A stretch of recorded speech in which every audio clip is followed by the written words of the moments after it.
fruits, nuts, and seeds. Chapati, thank you for teaching us to be healthy. The energy that I feel with these meals. Chapati, that was really yummy. Like a kid with new toys. Health is my greatest joy. Come and see, come and be with our host Chapati.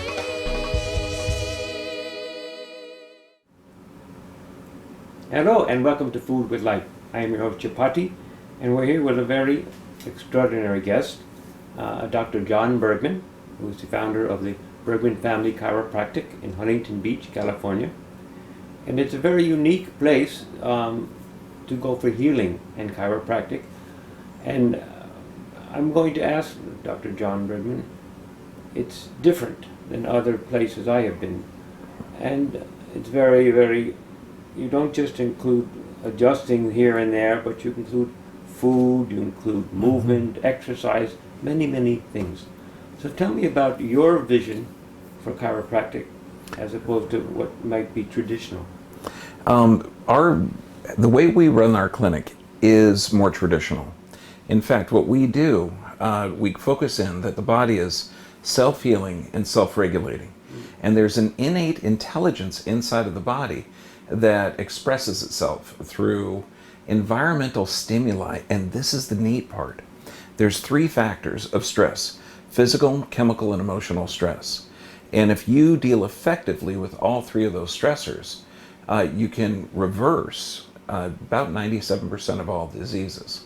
Of those 3, is usually the physical is the more gross, as you say, and the emotional more subtle, which would probably, is there more power in the emotional versus the grosser physical? Or It's interesting, they all have an equal effect on the body. If you're physically stressed from a trauma, an accident, it has the exact same effect that if you're stressed with a Carl's Jr. or McDonald's, okay, or vaccinations, or if you're emotionally stressed, or your perception of the environment, your body is going to have the same automatic, it's actually through the autonomic nervous system. It's going to negatively affect your health and how you express life and your resistance to disease. so what about, let's say you're coming into your office for an adjustment, okay? And many times people are always on this go, hurry, pace, fast pace, here, there. And they're coming in, zoom, they come there, they sit down. Does the speed of life, the intensity with which they're going to whatever they might be in the office, work, just having to be somewhere, does that not affect the adjustments that are given by chiropractic, or no? And it depends on the perception of that person. There's a tremendous number of high energy people that enjoy that. They thrive on certain stressors.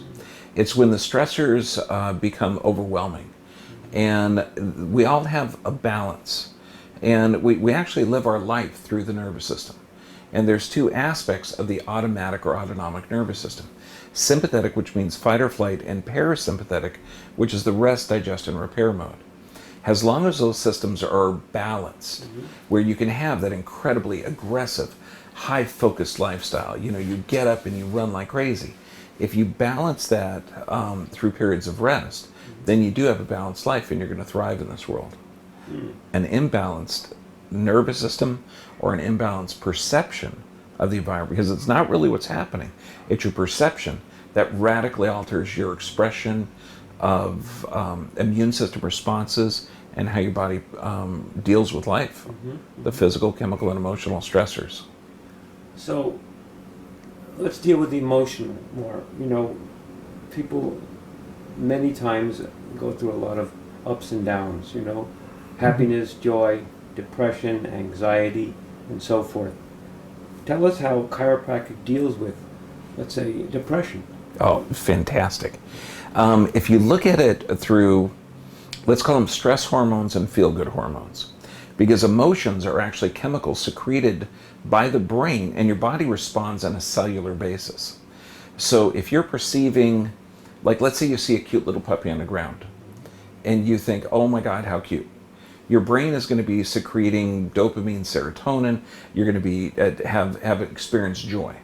If you think that nasty little ankle biter, I'm scared of little puppies, you're going to be producing adrenaline, noradrenaline, cortisol, everything. Right. So it's based on your perception of the environment.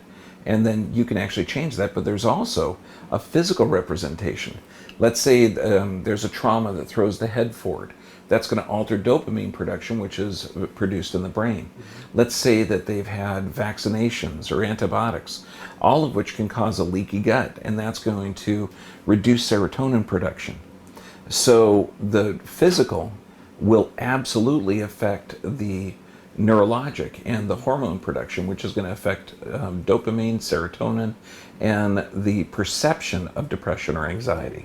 And alter all these brain chemicals. Absolutely, and that's why you can actually rewire the brain. And a lot of people don't know that you can. I want to talk more about this very important issue. I am your host, Chapati, with our special revered guest, Dr. John Bergman. We'll be right back. Please stay with us.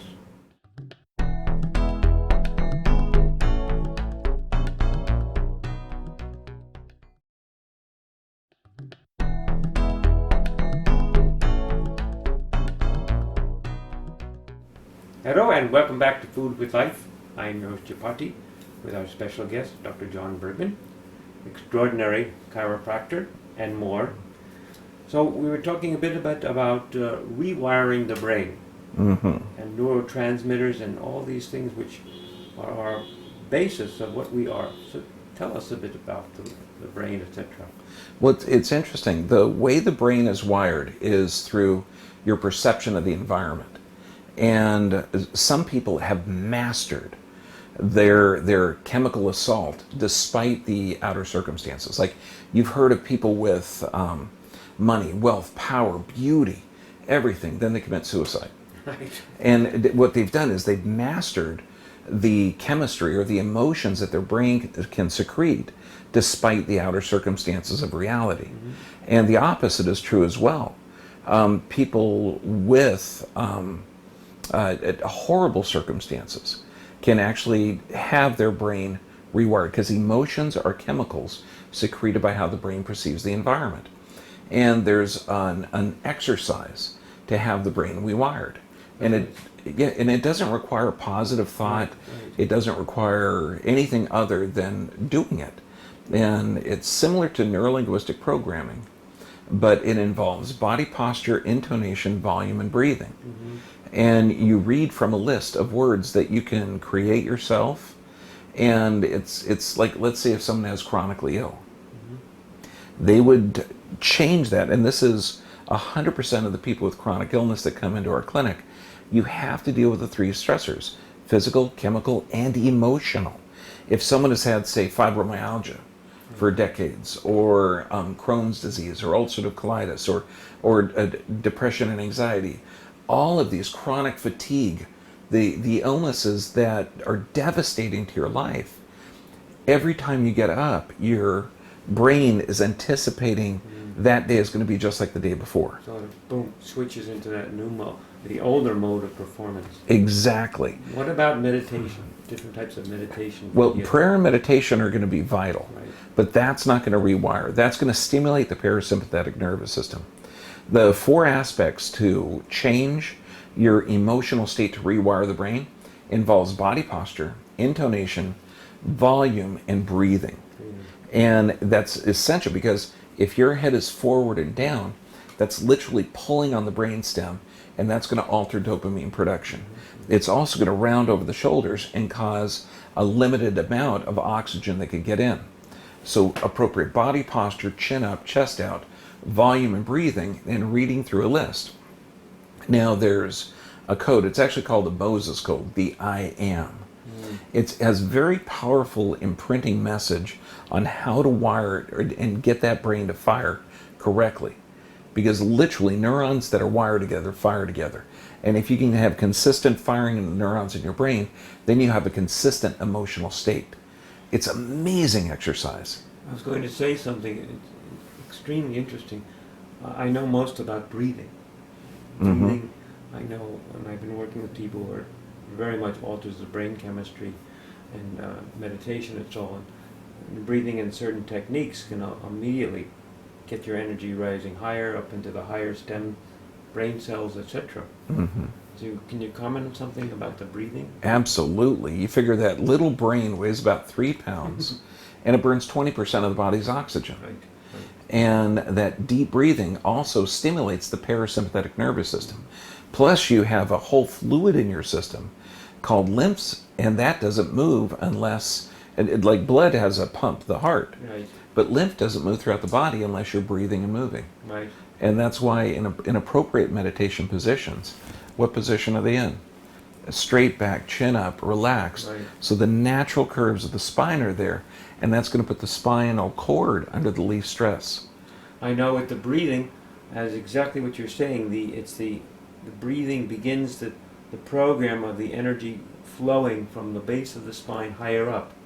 So it pushes your spine to being more erect. Do you follow what I'm saying? Absolutely. And you don't even, they give out these clinics, they give back support and all this. You can start with it, but then when you find the energy's going up, you don't really want to have that.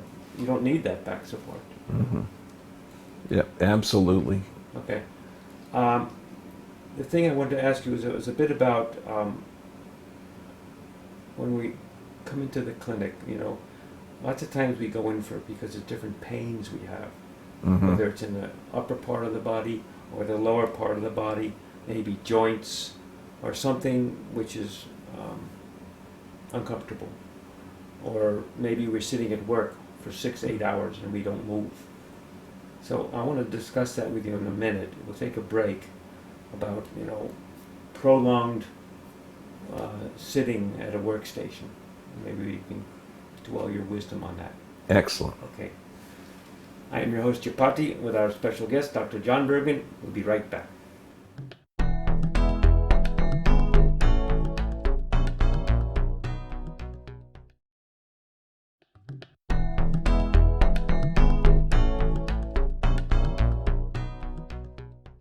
Welcome back to Food with Life with our special guest, Dr. John Bergman. I have a question.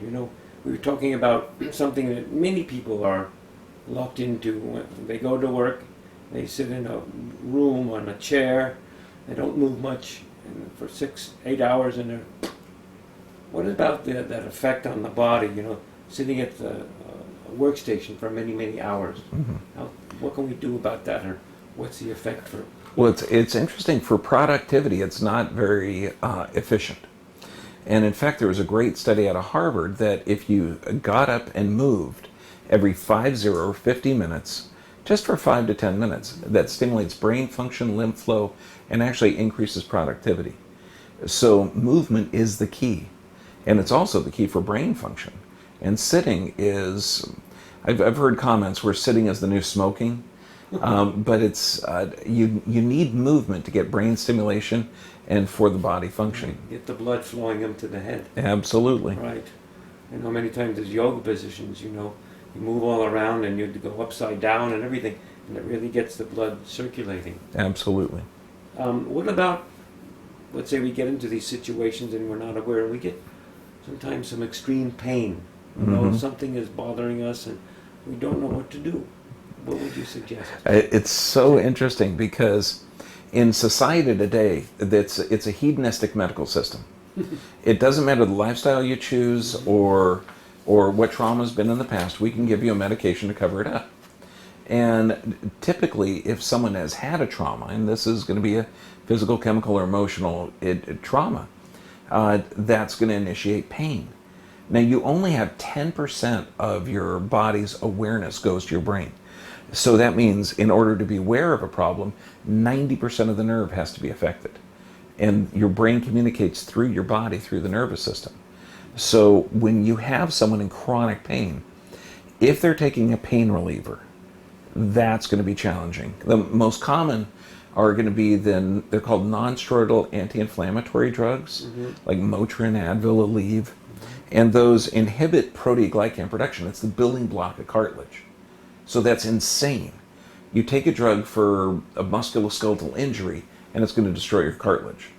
If you take an opiate, such as morphine or Oxycontin, something like that, that has a negative effect and addictive effect, but it also increases pain.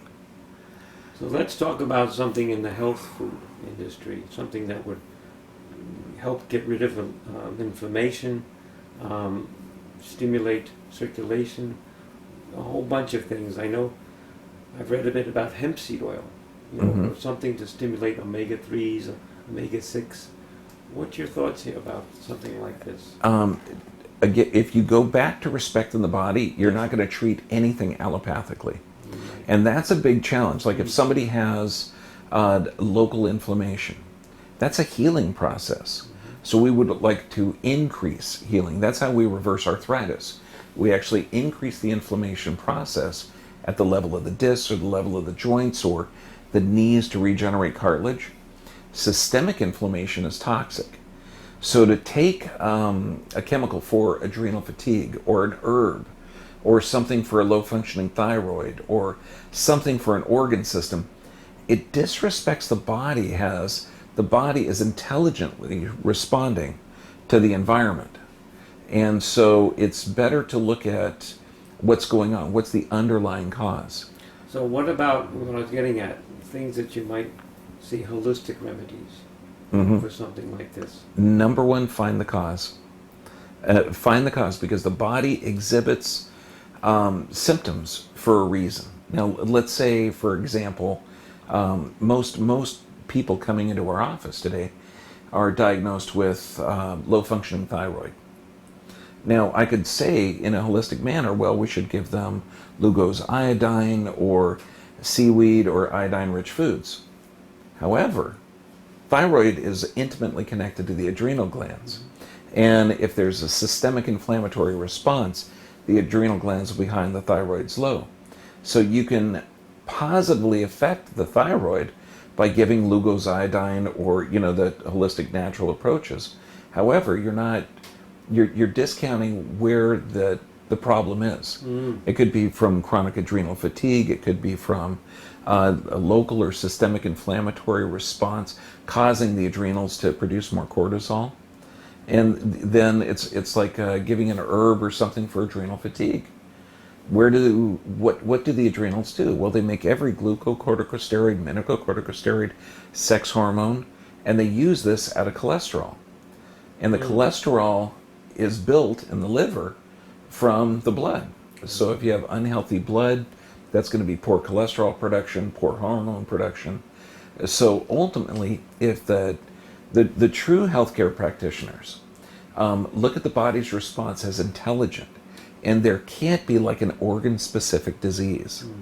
So to treat it holistically, you really have to look at every response. Exactly. And I'm talking fibroids, tumors, difficult menstrual cycles, menopause changes, anxiety, depression. There's always an underlying cause. Okay. We're going to take a break and then we'll continue on this. I am your host, Chapati, with our special guest, Dr. John Bergman. Please stay with us. This is Food with Life.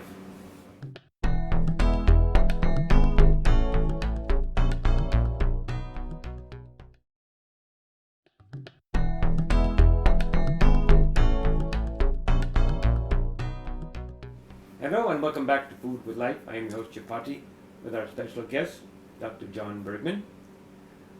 So, Dr. Bergman, I'm wondering, we're talking about all these physical, anatomical changes, neurological, and all this in a very gross way, but a very subtle way. What are the things we need to do to be healthy? That is brilliant. Besides coming to your office every week. One of the things, because what do you need to be healthy? Because health could be a fever when exposed to a virus, because viruses and funguses die at a higher temperature. There's actually, looking and respecting the body, there's 5 aspects to maintain health. Number 1, you have to get your nervous system checked. Because if the nervous system, which you perceive your environment from, is in a stress state, your immune system is going to be weakened, you'll have elevations in blood pressure and cholesterol, and which is a normal response. So nervous system has to be checked. How do we do this? You have to go to a corrective chiropractor, and we do digital x-rays. We also do a nerve scan, surface electromyography, rolling thermal scan, heart rate variability. I mean, so that you get a thorough check All right. to find out how your automatic nervous system is functioning. Then you have to move. Half hour a day of walking.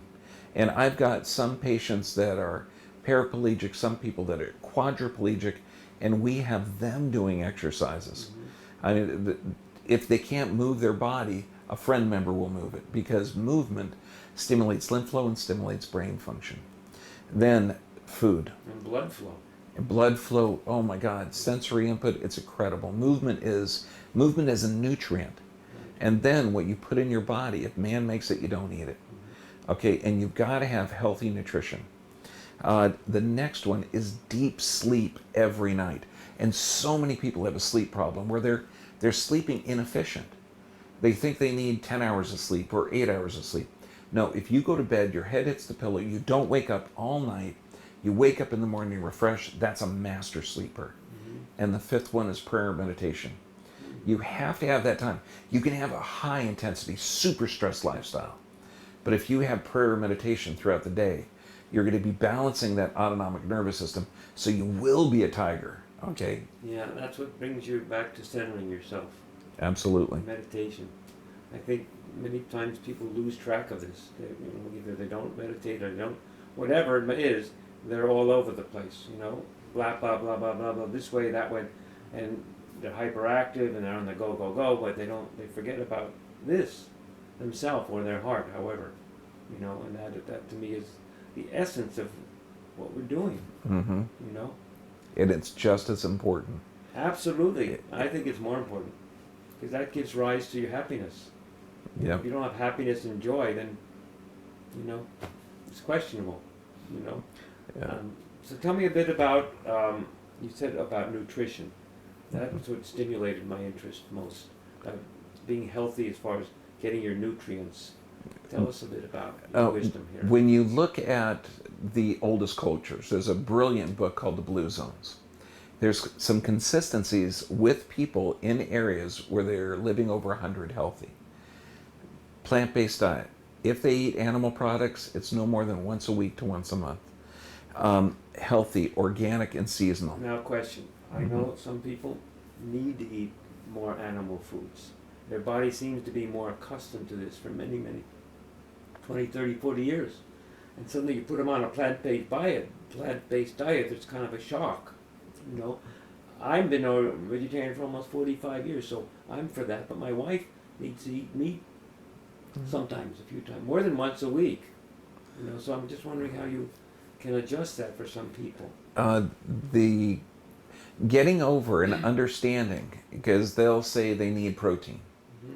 Yeah. There's protein in everything. There's protein in wheatgrass. There's cauliflower is 28% protein. So when you look at this, there's a great video called "Dude, Where's My Protein?" And once people understand that, a plant-based diet is actually better for the planet and it's better for the person, because plant-based proteins are much easier to process and digest. And this would be nice thing to share too. The only reason that we survive and thrive on this planet is because we're able to break proteins to amino acids, fats to fatty acids, and carbohydrates to usable sugars. And you get protein from plants that's way easier to break into the amino acids. It requires less acid and less work for your digestive tract. Plus, the residue that's left over after that digestion process, if it's more animal products, it's more acidic, and then that damages the body. It's unhealthy. Yep. Animal residue and stored in the physiology. And I'm sure it has a great effect on the nervous system, neurotransmission, Huge. all this. Huge. Yeah. Taxes the pancreas, taxes everything. That's why once a week to once a month, but they have to be healthy animals. Well, I want to thank you very much for your wisdom. It's gone time to talking with you has been like that. Thank you so much for inviting me. This has been an honor. My honor. We very much would like to have you come sometime more and share your brilliance with us. I am your host, Chapati, with our very special guest, Dr. John Bergman. Our honor to have you. And very much to have you as our guests watching Food with Life. I am your host, Chapati. We hope to see you very much soon. Thank you for watching. Be well, be happy, and enjoy. Bye-bye.